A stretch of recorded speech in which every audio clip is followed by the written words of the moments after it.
Good morning, King. It's great to have you today. It's QI week, like you know, and we're here to hear about the great and the amazing quality improvement work you and your team have done. Thank you. Tongi and Jasper, quality improvement facilitator supporting children and young people division. It'd be great to Thank you. hear more about yourself and what you do in the division. Thanks so much, Tundean. My name is King Ejapong, and I work as the co-production and community engagement manager for our children and young people's mental health service. And it's nice to be a part of your QI week. I'm glad to be here. Amazing. All right. Can you please tell us a bit about your project and the key success of your quality improvement project? Okay. Our project focused on addressing ethnic disparities in access to our children and young people's mental health service. It was done across Barnet, Enfield, Haringey. Um, we recognized that many children and young people from minority ethnic backgrounds were underrepresented in referrals. So, despite being at higher risk of mental health challenges, so to respond to that, we developed a community-led engagement model. And this included delivering outreach to sessions in schools, youth clubs, faith groups, co-producing culturally tailored workshops, and establishing 5 wellbeing hubs across our trusted community spaces. Some of the key successes were we had a 20% increase in referrals from ethnic minority children and young people, which shows that we are breaking barriers to access. We also had 5,000 plus children and young people and parents engaged in awareness campaigns, reducing stigma around mental health. We also created these safe spaces and trusted wellbeing hubs, which has already provided over 1,200 walk-in consultations. So far, the most important thing is we've built trust where it didn't used to exist before. Parents and young people now tell us they have found, they feel heard, supported, and very confident to seek help. What steps did you take to ensure that the improvements were sustained after the initial success? Were there any systems or processes you put in place to keep the initiative going beyond the initial success? Yeah, of course. Sustainability is a priority from the start. We embedded systems to make sure this wasn't just a one-off project. So co-production with communities, that's the first one. By involving people, young people, parents and carers, the faith leaders in design and the delivery. Um, the ownership rests with the community itself, and that makes it more resilient. And the second thing is capacity building. So we trained our youth workers and faith leaders so that they can continue early identification and support. And even if the CAMS staff members were not present, they'll be able to do that. The third thing was integration with existing structures. So the wellbeing hubs were established in community settings such as youth clubs and places of worships, ensuring they are maintained within trust local networks. And then the fourth thing was um, feedback loop and community pop-up engagement. So we built a regular feedback from children and young people, parents and carers, and then the stakeholders as well, which allows us to continuously adapt and improve.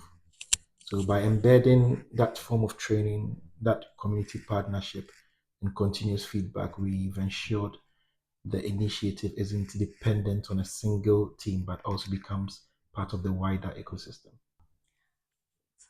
Can you please let us know how did you manage to keep your key stakeholders engaged to maintain and sustain the changes? Hmm. Well, initially it was quite difficult, but what we thought about was to build a culture of shared ownership. So, for example, faith leaders and schools were not just consulted, they co delivered workshops that were hosted so that they felt invested. One church even set up a team of clinicians within the church Mm. as their hub that the congregation could go to, and then they would then refer them to our service. Second thing was we maintain regular communication and recognition. So young people's testimonials, parent feedback, and data on referral increases were shared with the stakeholders so they could see the real impact of their involvement. Another thing too was we made sure to align with stakeholders' priorities. So for educators, it was early intervention and safeguarding, and for faith leaders, it was supporting the well-being of their congregation. And we also, I mean, when you look at this combination of co-production and regular feedback and the alignment with their goals, it kept everybody engaged and it gave them a real sense of that achievement that we did it together. So that was how we were able to keep them motivated. Amazing. It just looks like you were very flexible to Mm, let them own it and mm. design it in such a way that is suitable for Yeah. them. When you go into the communities, you have to do things with them because when you get there, everybody has got their own practices. If you went to a church, they had the way they conducted the service, the way they conducted themselves.